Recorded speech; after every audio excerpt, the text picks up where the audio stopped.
24 et 25 janvier 2026, tirage à 5 cartes.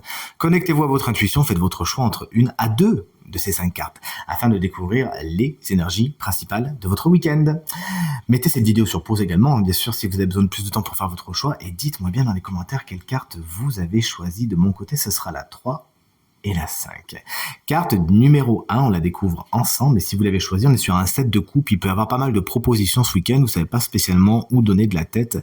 Il s'agira de faire des choix, oui, mais certains s'avèrent très judicieux, d'autres un petit peu moins. Prenez donc le temps de la réflexion, n'allez pas trop vite avant de vous lancer dans quoi que vous décidiez ce week-end. Carte numéro 2, on reste sur un set, c'est le set de Pentacle cette fois. Pourriez faire preuve de patience ce week-end. Il va falloir peut-être attendre certaines choses, attendre certains rendements. Bon, que cette attente ne soit pas passif, sinon vous allez trouver le temps long et peut-être être dans la frustration. Faites quelque chose entre-temps. Mon intuition me dit que ne vous laissez pas mettre non plus dans une salle d'attente ce week-end, et mettez votre énergie là vraiment où ça va être rentable, là où ça va donner quelque chose. Carte numéro 3, si tout comme moi vous l'avez choisi, grande prêtresse, ça m'étonne pas car j'ai des stages de Reiki ce week-end, figurez-vous. Donc effectivement, la carte de la grande prêtresse vous explique que tout ce qui est ésotérisme, intuition énergétique, c'est particulièrement important pour vous ce week-end.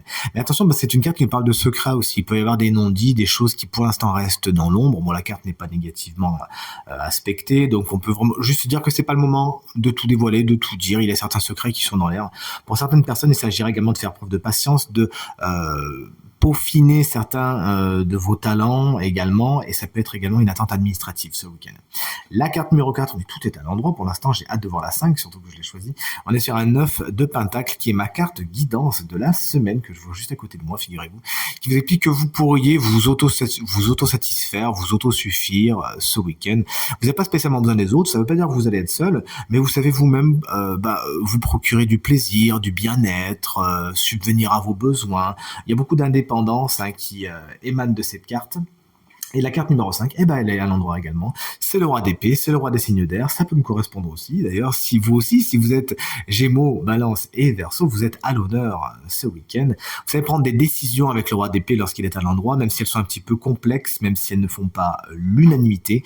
Cette carte vous explique que vous savez vous servir de votre autorité à bon escient. Si vous avez un pouvoir, vous savez l'utiliser correctement. Alors, ça fera peut-être pas l'unanimité pour tout le monde, mais au moins ça sera juste, fiable et avec diplomatie. Le roi d'épée peut représenter un signe d'air, c'est-à-dire Gémeaux, Balance, Verseau, je vous l'ai dit, qui peut avoir une importance toute particulière pour votre week-end, que je vous souhaite très très bon, et je vous dis à très vite. Salut!